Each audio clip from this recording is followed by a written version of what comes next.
Après 30 ans de mariage, ma femme m'a présenté à la fête de son bureau comme le baby-sitter. Tout le monde a ri. Son patron s'est moqué, « Vous l'avez vraiment amené ici ?» Puis ma femme s'est penchée et a murmuré, « Ne gâche pas ma soirée. » Je l'ai regardé et j'ai répondu, « J'ai demandé le divorce ce matin. » Toute la pièce est devenue silencieuse et sa mâchoire est tombée. 30 ans. 30 ans de ma vie donnée à une femme qui, en un seul et unique instant lors d'une fête entourée de ses collègues, m'a réduit au statut de domestique. Elle ne l'a pas dit avec méchanceté. Je ne pense pas que ce soit cela qui a rendu les choses bien pires. C'était désinvolte. Elle l'a dit comme si c'était un fait, comme si c'était la chose la plus naturelle au monde d'appeler son mari depuis 3 décennies le baby-sitter. Je peux encore en sentir la brûlure. La façon dont mon sang s'est glacé puis est devenu brûlant. La façon dont mon visage a rougi et j'ai senti la peau de mon cou se tendre. Le rire poli et tintant de ses collègues a rempli la pièce, un bruit qui était soudain si aigu et strident qu'il semblait fendre l'air. C'était un son qui aurait dû être inoffensif, une petite vague d'amusement dans un océan de conversation professionnelle. Mais pour moi, c'était une sirène. C'était la confirmation finale et assourdissante de tout ce que j'avais essayé d'ignorer au cours des 10 dernières années. Et moi? J'ai fait ce que j'avais toujours fait. J'ai joué le jeu. J'ai souri. J'ai eu un petit rire d'autodérision. J'ai hoché la tête, jouant le jeu de la blague parce que c'était mon rôle, n'est-ce pas? Être l'homme agréable, modeste et fiable en arrière-plan. J'ai joué le baby-sitter. J'ai joué le mari loyal et dévoué qui ne voyait pas d'inconvénient à être la cible de la plaisanterie. J'ai souri si largement que mes joues me faisaient mal. Je crois même avoir dit quelque chose de spirituel, quelque chose comme « Eh bien, il faut bien que quelqu'un surveille les enfants », ou une autre tentative tout aussi pathétique de calmer les choses. C'était un réflexe. C'était un mécanisme de survie. Mais à l'intérieur, l'homme que j'étais autrefois tombait en poussière. Je n'étais pas seulement un mari. J'étais un homme.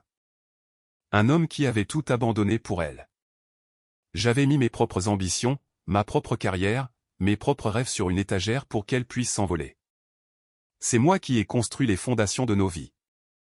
Celui qui l'a soutenue pendant ses études de droit pendant que je faisais des doubles journées.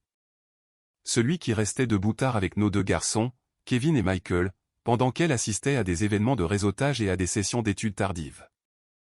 C'est moi qui préparais les repas, emballais les déjeuners, aidais aux devoirs et encourageais depuis la ligne de touche lors des matchs de football. J'étais le père qui était toujours là, le père qui était la constante dans leur vie. J'en étais fier. J'étais fier d'être le roc stable, l'ancre de notre famille. Je pensais que c'était un partenariat. Je pensais que nous étions une équipe. Je pensais que mon sacrifice était vu, apprécié et respecté. Mais en me tenant là, dans ce bureau branché au mur de verre du centre-ville, entouré de ses associés et partenaires puissants dans leurs costumes impeccables et leurs sourires confiants, j'ai réalisé avec une clarté écrasante que cela n'avait jamais été un partenariat. Pour elle, j'étais juste un employé, un atout, un accessoire pratique et sans plainte à l'arrière-plan de sa vie. Le baby-sitter. La fête battait son plein, un déchaînement de vin cher, de canapés et de camaraderie forcée. Je portais mon plus beau costume, celui que je gardais pour les occasions spéciales. Mais comparé aux tenues de créateurs à $1000 autour de moi, je me sentais comme un imposteur, un homme déguisé. Je me tenais près de la fenêtre allant du sol au plafond, regardant les lumières de la ville, cette même ville que je l'avais aidé à conquérir. Elle était le centre de l'attention comme toujours, tenant salon, concluant des affaires, charmant tout le monde dans la pièce. Elle était magnifique, vraiment, si brillante et confiante. C'était la même femme dont j'étais tombé amoureux. Mais j'étais un étranger observant sa vie. Plus tôt ce matin-là, avant la fête, avant l'humiliation, j'avais fait quelque chose que je n'aurais jamais pensé faire.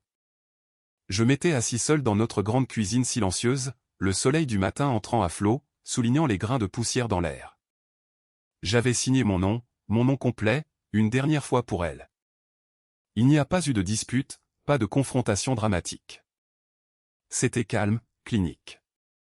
J'ai signé les papiers du divorce. C'était un acte sobre et final.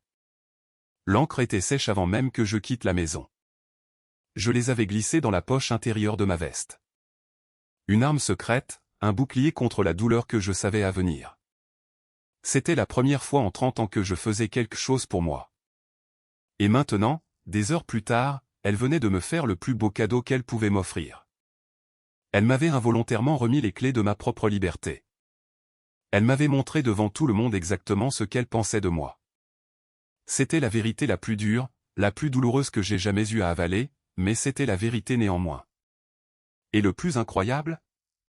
Elle n'avait aucune idée que je partais. Laissez-moi vous parler des années qui ont précédé ce moment, car vous devez comprendre le poids de tout cela. Vous devez comprendre la mort par 1000 coupures qui m'a conduit à ce matin à la table de la cuisine.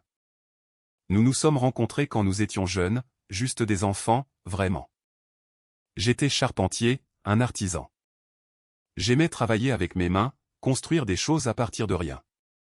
Elle était brillante, une étudiante en droit avec le feu dans les yeux. J'ai été séduit. Je suis tombé amoureux de son ambition, de sa détermination, de la façon dont elle pouvait se sortir de n'importe quelle situation par l'argumentation. Je l'aimais tellement que j'aurais fait n'importe quoi pour elle. Quand nous avons eu Kevin, notre premier-né, nous avons décidé ensemble que ce serait moi qui me mettrais en retrait. Sa carrière décollait et la mienne était flexible. Je pouvais être entrepreneur, fixer mes propres horaires. C'était logique. C'était pratique. C'était ce sur quoi nous nous étions mis d'accord en tant qu'équipe. Je me souviens d'avoir tenu Kevin pour la première fois et de m'être dit, voilà mon nouveau travail. C'est la chose la plus importante que je ferai jamais.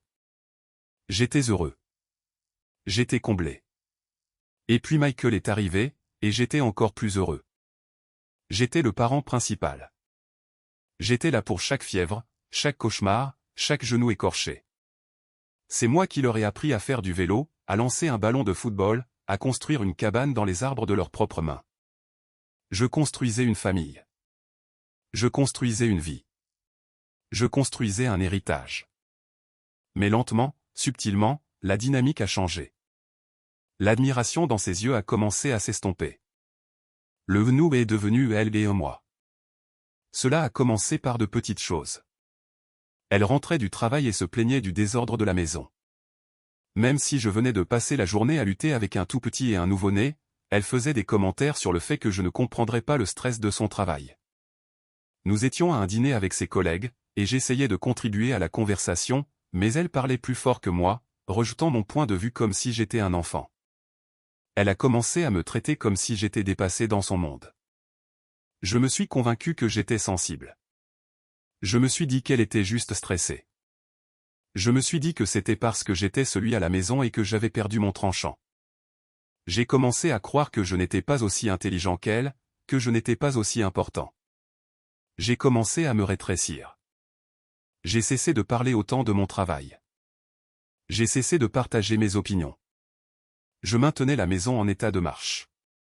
J'ai élevé les garçons, et j'attendais qu'elle rentre à la maison, espérant une miette d'affection.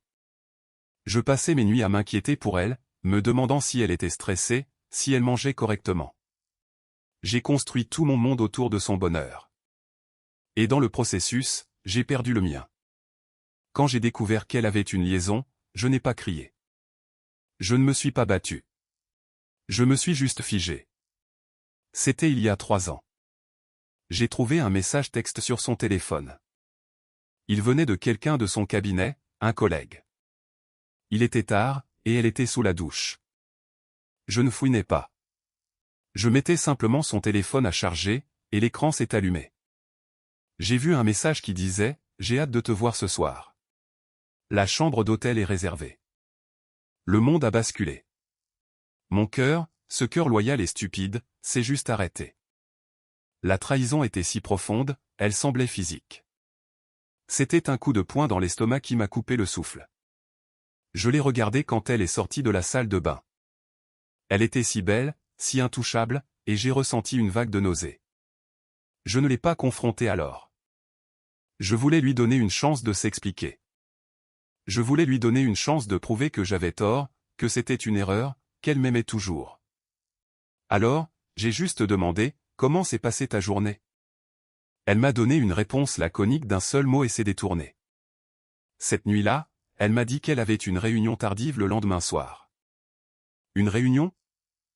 Je savais exactement ce qu'était cette réunion, et je l'ai laissée partir. Je l'ai laissé franchir la porte pour être avec un autre homme. J'étais trop terrifié par ce qui arriverait si je la dénonçais. J'avais peur de la vérité. J'avais peur de la perdre. Je pensais que si j'ignorais simplement la situation, elle disparaîtrait. J'avais tort. La liaison n'a pas pris fin. C'est devenu un thème récurrent. Il y avait des nuits tardives, des voyages d'affaires qui n'avaient aucun sens, et une distance croissante entre nous qui était remplie d'un silence froid et suffocant. Nous vivions dans la même maison, mais nous étions des étrangers. Nous dormions dans le même lit, mais nous étions seuls. Ma femme, l'amour de ma vie, avait une liaison. Et j'étais le chien fidèle qui restait près de la porte, attendant qu'elle rentre à la maison. Je me sentais comme un fantôme dans mon propre mariage. J'étais invisible. Je suis devenu un détective dans ma propre maison. Je voyais les frais sur les relevés de cartes de crédit pour des restaurants où je n'étais jamais allé. Je trouvais des reçus pour des cadeaux coûteux que je n'avais jamais reçus. Je remarquais le parfum sur ses vêtements, le parfum que je ne lui avais pas acheté. Je savais. Je savais tout, mais je ne pouvais toujours pas me résoudre à dire un mot. Je pensais aux garçons. Ils étaient grands maintenant, avec leur propre vie, mais ils aimaient toujours leur mère. Je ne voulais pas être celui qui détruirait la famille. Je ne voulais pas être le méchant dans leur histoire. Puis j'ai découvert l'infidélité financière. Elle déplaçait de l'argent. Pas un peu, beaucoup. Elle avait ouvert un compte secret, un compte séparé à son nom, et elle siphonnait discrètement l'argent de nos économies communes vers celui-ci.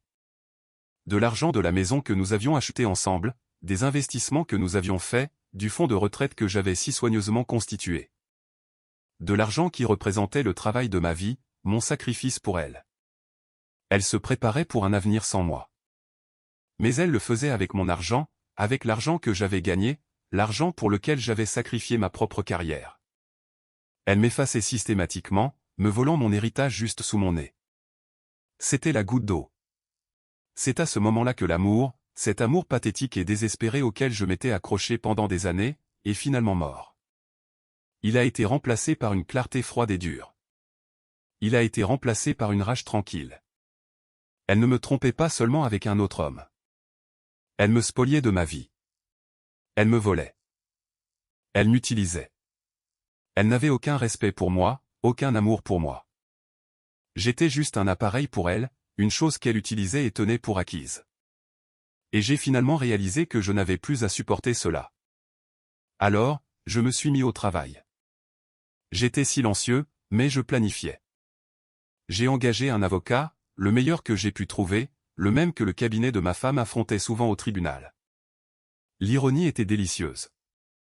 Je lui ai tout fourni, les relevés de cartes de crédit, les reçus d'hôtel, les textos. J'avais des copies de ses relevés téléphoniques. J'avais des relevés bancaires. J'étais charpentier. J'étais méthodique. J'avais monté un dossier aussi solide que n'importe quel bâtiment que j'avais jamais érigé. Et j'allais démolir son monde avec. J'avais juste besoin du bon moment. J'avais besoin de trouver le moment parfait, le plus poétique pour enfin reprendre ma vie en main. Alors, quand l'invitation au gala annuel de son cabinet est arrivée, j'ai su que c'était le moment. C'était la scène. Je me souviens parfaitement du matin de ce jour. Je me suis réveillé dans la chambre d'amis, la pièce où j'avais emménagé il y a un an quand je ne pouvais plus supporter le silence dans notre chambre principale. Je ne me sentais plus triste. Je ressentais un calme avant la tempête. Je suis allé dans la cuisine. La maison était silencieuse. Je pouvais entendre le faible bourdonnement de la cafetière. J'ai regardé nos photos de famille sur le réfrigérateur, les visages souriants de Kevin et Michael, d'elle et moi à des époques plus heureuses. Je n'ai pas ressenti une pointe de nostalgie. J'ai ressenti une profonde tristesse pour l'homme sur ces photos, l'homme qui avait été si aveuglément dévoué, si totalement tenu pour acquis. J'ai sorti les papiers pliés de la poche de ma veste. Je les ai posés sur l'îlot en granit que nous avions choisi ensemble il y a 15 ans. J'ai pris une profonde inspiration et l'ai expiré lentement. J'ai signé mon nom, imprimé mon nom et écrit la date. C'était un acte simple. Un stylo, du papier, et 30 ans d'histoire qui prenaient fin. J'ai ensuite remis les papiers dans ma poche. J'allais les lui remettre moi-même. J'allais la regarder dans les yeux une dernière fois et lui montrer ce qu'elle avait fait. Nous sommes allés au gala séparément. Elle est partie tôt pour une réunion pré-événement. J'y suis allé en voiture. J'ai traversé la ville, la même ville où je l'avais aidé à construire son empire. J'ai vu le pont qu'ils ont nommé d'après un juge pour lequel elle a travaillé, l'université où elle a donné quelques séminaires. J'ai vu les preuves de son succès partout. Et j'ai vu ma propre absence dans tout cela. C'était comme si j'étais un fantôme traversant un monde que j'avais créé mais dont j'avais été oublié. Le gala avait lieu dans une suite pentouse, le plus haut bâtiment de la ville. C'était un monument à son ambition. Je me tenais près de la fenêtre, regardant les petites voitures, les bâtiments aux allures de jouets, les gens pressés qui ressemblaient à des fourmis. Je me sentais si petit et si gigantesque à la fois. Petit à cause de la façon dont elle m'avait fait sentir pendant si longtemps. Gigantesque à cause de ce que j'étais sur le point de faire. Mes mains étaient moites. J'étais plus nerveux que le jour de mon mariage. Je l'ai vue de l'autre côté de la pièce, riant avec ses collègues. Elle tenait une coupe de champagne, son langage corporel ouvert et confiant. Les hommes, ses partenaires et associés, étaient tous captivés. Elle était la reine de son domaine. Puis elle m'a vu. Elle m'a fait signe de venir. J'ai marché vers elle, sentant le poids des papiers dans ma poche. Les rires se sont calmés à mon approche. Elle a posé une main sur mon bras, un geste qui était censé paraître affectueux mais qui ressemblait à une encre me retenant. Et puis elle l'a fait. Elle a fait un geste vers moi de sa main libre, un geste dédaigneux. Tout le monde, a-t-elle dit, sa voix forte et claire, voici mon mari, le baby-sitté. Un chœur de rire a éclaté. Je pouvais sentir les yeux de dizaines de personnes sur moi. J'ai vu quelques regards apitoyés, mais la plupart riaient simplement. C'était drôle pour eux. La femme du partenaire principal n'était que la domestique. La blague a parfaitement fonctionné.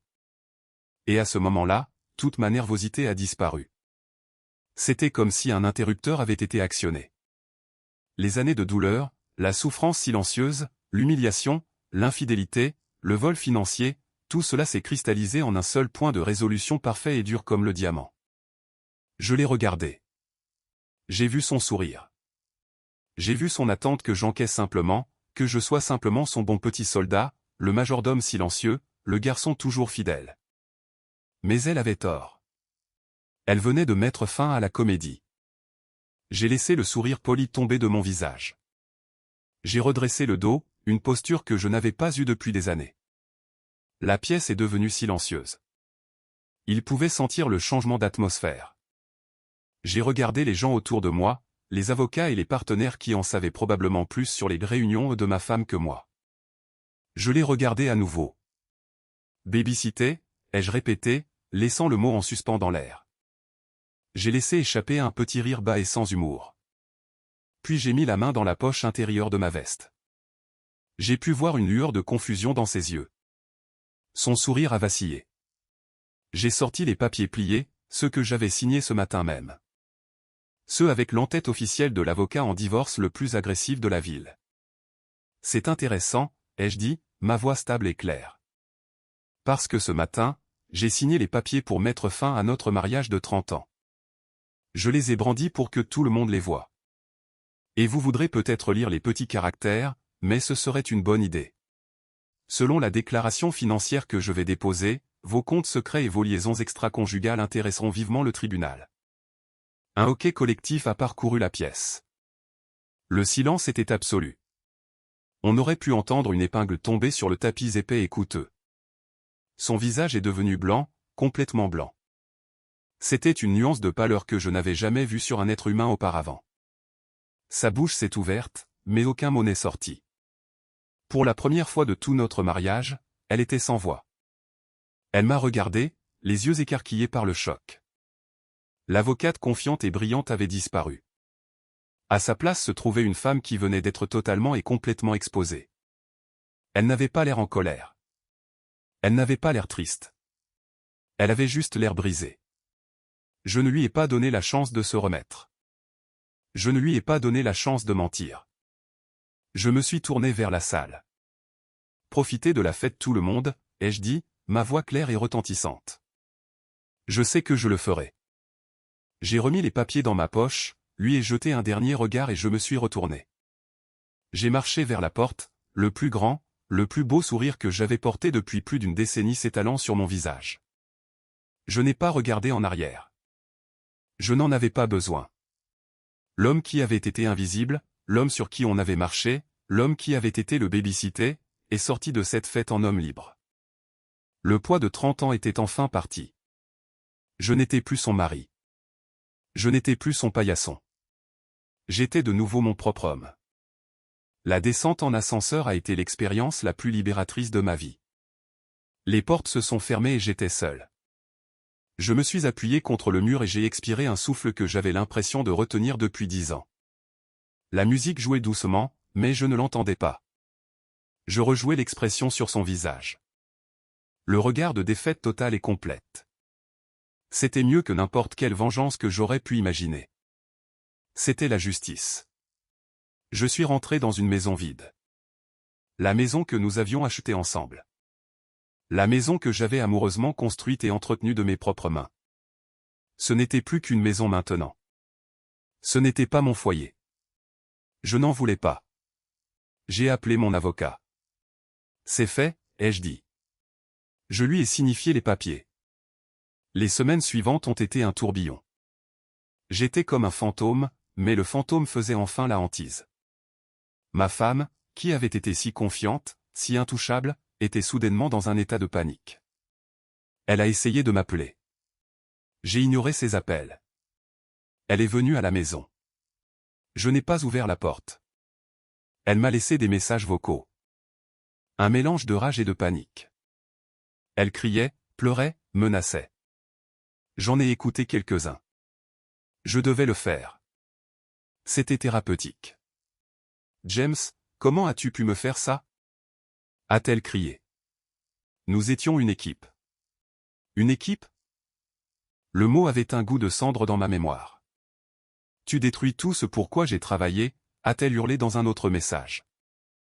Non, tu as fait ça toute seule, ai-je pensé. Mais le meilleur, c'est quand elle a essayé de s'excuser. Sa voix était douce, enjôleuse. La même voix qu'elle utilisait au téléphone quand elle essayait de convaincre un client d'entreprise de signer un contrat. James, je t'aime. S'il te plaît, parlons. Nous pouvons arranger ça. Les garçons ont besoin de nous. Les garçons. Elle jouait la carte de la famille. Elle essayait d'utiliser Kevin et Michael comme un bouclier comme elle l'avait toujours fait. Mais les garçons étaient des hommes maintenant. Ils savaient. Kevin m'avait appelé le lendemain du gala. Il avait entendu l'histoire par quelqu'un du cabinet de sa mère.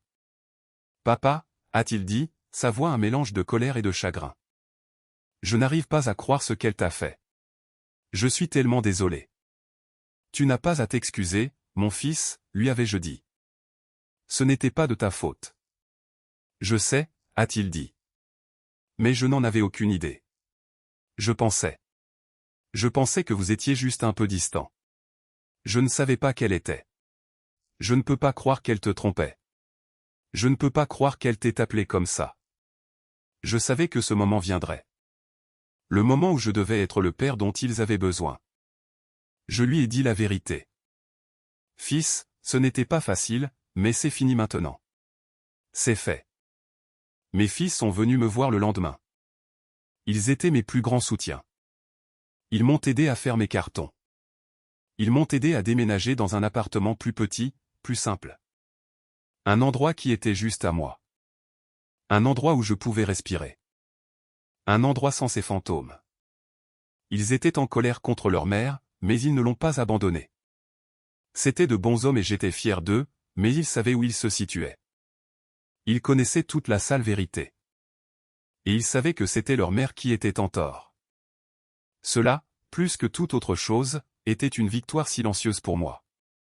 J'avais élevé 2 garçons qui comprenaient l'intégrité. La procédure de divorce a été brutale, mais j'étais préparé.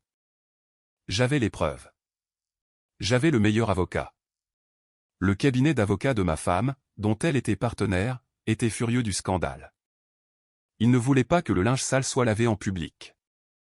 Ils ont exercé une immense pression sur elle pour qu'elle règle l'affaire discrètement afin d'éviter un procès qui attirerait un cirque médiatique et exposerait leurs propres pratiques douteuses. Son partenaire de liaison, un autre associé principal, a également paniqué. Il ne voulait pas que sa femme le sache, et il ne voulait certainement pas perdre son emploi. Alors, ils ont conclu un accord. Je suis parti avec la maison, la voiture et une part substantielle des économies. Ce n'était pas une question d'argent. C'était une question de principe. Il s'agissait de récupérer tout ce que j'avais sacrifié, tout ce qu'elle avait essayé de me prendre. Il s'agissait de prouver que je n'étais pas sans valeur, que mon sacrifice n'était pas une faiblesse, et que je n'étais pas un homme à sous-estimer. Mais la plus grande victoire a été émotionnelle, psychologique. En fin de compte, elle n'était pas la partenaire à succès et intouchable. Elle était la partenaire qui a divorcé, celle dont la liaison était publique, celle qui a dû suivre une thérapie, celle qui a perdu le respect de ses collègues et de ses amis. Elle avait une réputation, et je l'avais détruite. Non par méchanceté, but en disant simplement la vérité. Je n'ai pas eu à mentir. Je n'ai pas eu à manipuler. La vérité était de mon côté. J'ai commencé ma propre vie après le divorce. Je ne pouvais pas retourner dans le monde de l'entreprise. J'étais charpentier. J'y suis retourné avec acharnement. J'ai créé une petite entreprise de menuiserie dans un petit atelier en ville. Je construisais des choses avec mes mains. Je fabriquais des meubles pour les gens, de belles pièces sur mesure qui dureraient des générations. J'ai recommencé à me sentir moi-même. Je me sentais utile. Je me sentais créatif. Je me sentais vivant. J'ai renoué avec de vieux amis, ceux qu'elle avait lentement, systématiquement écartés de ma vie, des gens qui me voyaient pour qui j'étais, pas pour la personne avec qui j'étais marié, des gens qui me respectaient. Et il y en avait une en particulier, une femme nommée Sarah. C'était une vieille amie de la famille, une veuve au sourire aimable et à l'esprit doux. Je la connaissais depuis des années. Elle était le contraire de mon ex-femme. Elle ne se souciait pas du statut ou de l'argent. Elle était gentille, patiente, et elle m'aimait pour moi. Elle ne me voyait pas comme un outil, un baby-sitter ou un paillasson. Ce fut un début lent, une amitié qui s'est transformée en quelque chose de plus. Nous allions nous promener dans le parc, prendre un café et parler pendant des heures. Pour la première fois de ma vie, je me suis senti écouté. Je me suis senti vu. J'ai été étonné de découvrir que je pouvais encore tomber amoureux, que mon cœur, que je pensais brisé à jamais, pouvait encore battre pour une autre personne. Un an après le gala, j'ai reçu une lettre de mon ex-femme. Ce n'était pas une excuse. Ce n'était pas une supplique. C'était simplement une résignation. Sa carrière avait été gravement endommagée par le scandale. Elle avait perdu son partenariat. Elle avait dû quitter le cabinet.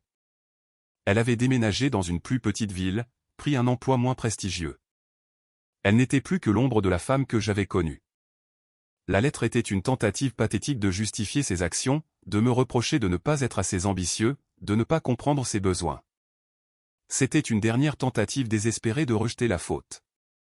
Je l'ai lu et je n'ai pas ressenti de colère. Je n'ai pas ressenti de tristesse. Je n'ai rien ressenti. C'était comme lire une lettre d'une inconnue. Je l'ai jetée à la poubelle. Je n'ai pas répondu. Certaines personnes auraient peut-être envoyé une réponse cinglante. Je n'avais plus rien à lui dire. J'avais gagné la guerre. J'avais trouvé la paix. J'avais trouvé une nouvelle vie. Maintenant, je me réveille chaque matin dans mon petit appartement ensoleillé. Je bois mon café sur le balcon et je regarde la ville se réveiller. Je ne suis pas riche. Pas selon ses normes. Mais je suis heureux. Je suis content. Je suis libre. Je ne suis plus invisible. Je suis un homme qui a construit une vie à partir de rien. Non pas une fois, mais deux. Alors, quelle est la leçon de tout cela? Que ai-je appris? J'ai appris que vous n'avez pas besoin d'être le méchant dans l'histoire de quelqu'un d'autre pour être le héros de la vôtre. J'ai appris que le silence n'est pas toujours d'or. Parfois, c'est une prison. J'ai appris qu'aimer quelqu'un ne signifie pas sacrifier sa propre estime de soi. Cela ne signifie pas être le paillasson de quelqu'un, son baby-sitter, son employé. Votre partenaire devrait être votre égal, votre coéquipier, votre champion. Si vous vous retrouvez à vous rétrécir, si vous vous retrouvez invisible, si vous vous retrouvez traité comme un accessoire dans votre propre vie, il est temps de prendre position.